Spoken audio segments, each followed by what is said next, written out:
আসসালামু আলাইকুম রহমতুল্লাহি ওয়া বারাকাতু। প্রিয় দেশবাসী, প্রিয় প্রবাসী, সকল অনলাইন প্রিয় ভাই বোন বন্ধুরা, সবাই কেমন আছেন অবশ্যই কমেন্টে জানিয়ে যাবেন। প্রিয় বন্ধুরা, আজকে আলোচ্য বিষয়, আজকে যে বিষয়গুলো নিয়ে আলোচনা করব সেটি হচ্ছে বর্তমান দেশের এই ক্লান্তি লগ্নে, দেশের এই দুঃসময়, এই অগণতান্ত্রিক শাসন ব্যবস্থায় দেশে যে বর্তমানে যে বর্বরচিত বিভিন্ন ঘটনা ঘটছে, যেগুলো আইএমএ জাহেলিয়া যুগকেও তারা ওভার করছে। দেশে যে নিরীহ নিপীড়িত অনেক সাধারণ মানুষদেরকে আওয়ামী লীগ ট্যাগ দিয়ে তাদেরকে বিভিন্নভাবে নির্যাতন করা হচ্ছে।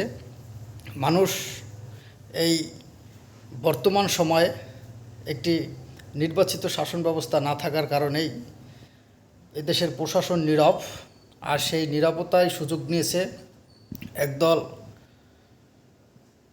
স্বার্থপর, স্বার্থন্বেষী, ভূমিদস্যু, দালাল চক্র, সন্ত্রাসী চক্র। তারা বিভিন্ন জায়গায় বিভিন্নভাবে মানুষকে হয়রানি করছে।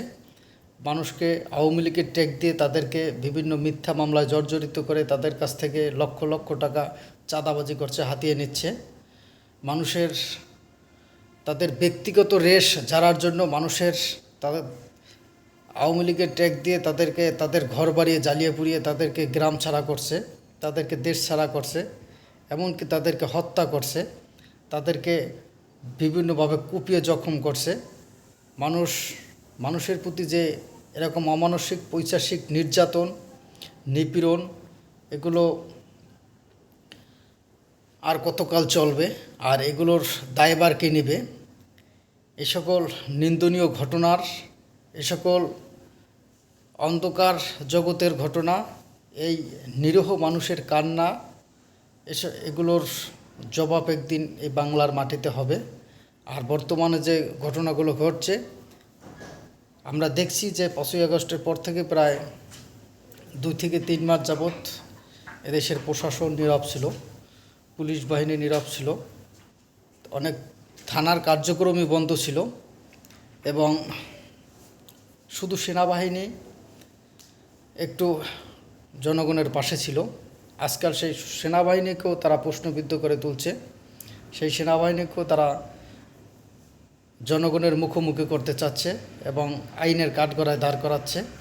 আমরা দেখছি যে 5ই আগস্টের পর থেকে দেশের বিভিন্ন প্রকার জ্বালাও পোড়াও, দখলবাজি, চাঁদাবাজি, ছিনতাই, রাহাজানি, মানুষ হত্যা, গুম, খুন, নির্যাতন সহ বিভিন্ন ঘটনা ঘটছে এই বাংলাদেশে, যার সাক্ষী হাজারো নিরীহ মানুষ, হাজারো ইলেকট্রনিক মিডিয়া, প্রিন্ট সহ বিভিন্ন প্রশাসনের নেতৃবৃন্দরাও তাদের চোখের সামনে দেখছে, কিন্তু তারা কখনো কোনো প্রতিবাদ করতে পারেনি।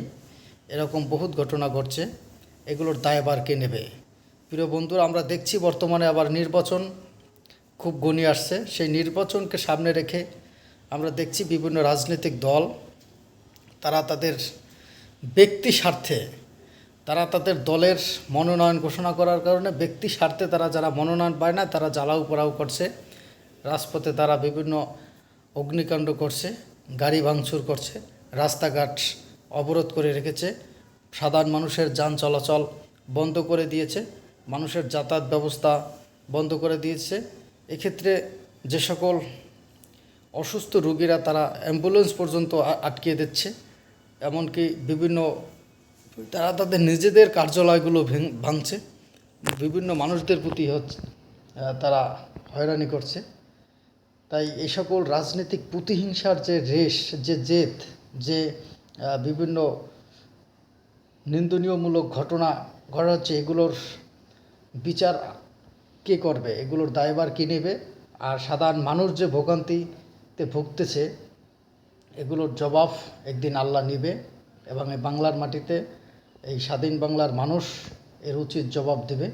প্রিয় বন্ধুরা, প্রিয় ভাইরা, সকল রাজনৈতিক নেতৃবৃন্দের কাছে আমার আবেদন থাকবে, আপনারা অন্তত একজন মানুষ হিসেবে মানুষকে ভালোবাসতে চেষ্টা করুন, সম্মান দিতে চেষ্টা করুন, কেউ কারো প্রতি কোনো প্রকার ক্ষমতার অপব্যবহার করবেন না।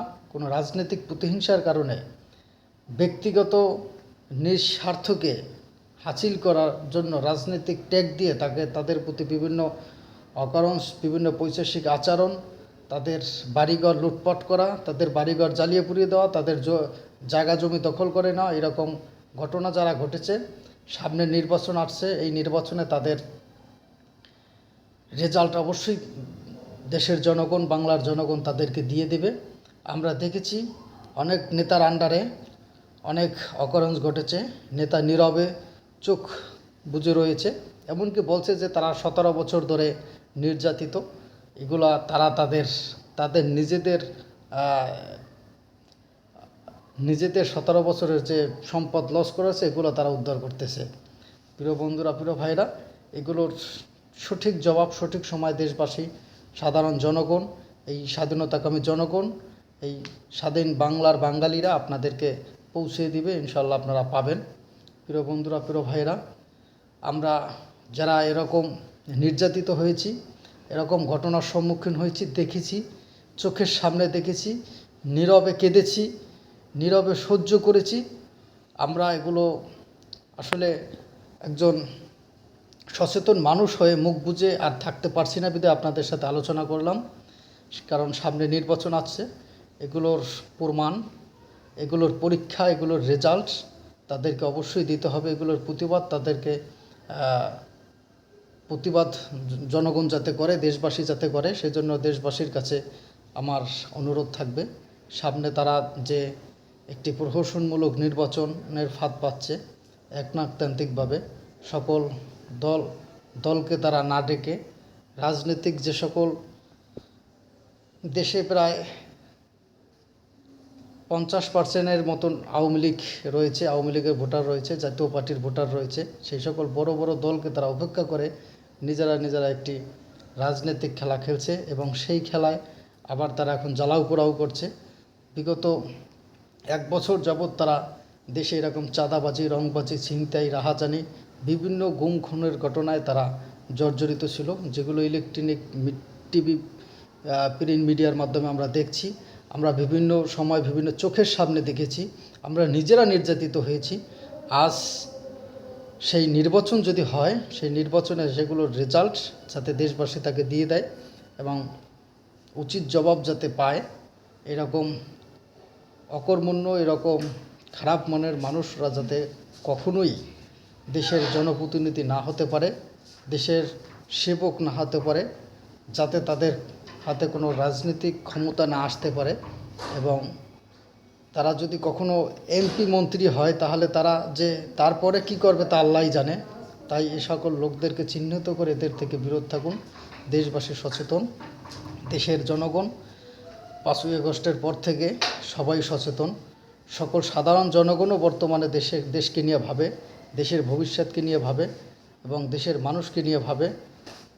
সকল অন্যায়, নির্যাতনকারী এবং সকল পৈশাসিক যে সকল কর্মকাণ্ড এবং সেই সকল ব্যক্তিবর্গ যাদের মাধ্যমে যাদের নেতৃত্ব হয়েছে তাদেরকে ঘৃণা করে, প্রাণ ভরে ঘৃণা করে এবং তাদেরকে প্রত্যাখ্যান করে। প্রিয় বন্ধুরা, প্রিয় ভাইরা, তাই আগামী নির্বাচনে যার এলাকায় যে সকল এরকম বিভিন্ন প্রকার প্রহসনমূলক কার্যক্রম চলছে, ফ্যাসিস্ট কার্যক্রম চলছে, এগুলোর জবাব দেশের জনগণ, দেশের সাধারণ মানুষ ইনশাল্লাহ দেবে বলে আমি আশা করি। সবাই ভালো থাকবেন, সুস্থ থাকবেন। ভিডিওটি ভালো লাগলে অবশ্যই আমার চ্যানেলটি সাবস্ক্রাইব করে সবসময় এরকম সুন্দর সুন্দর ভিডিও পেতে আমার সাথে যুক্ত হয়ে যাবেন।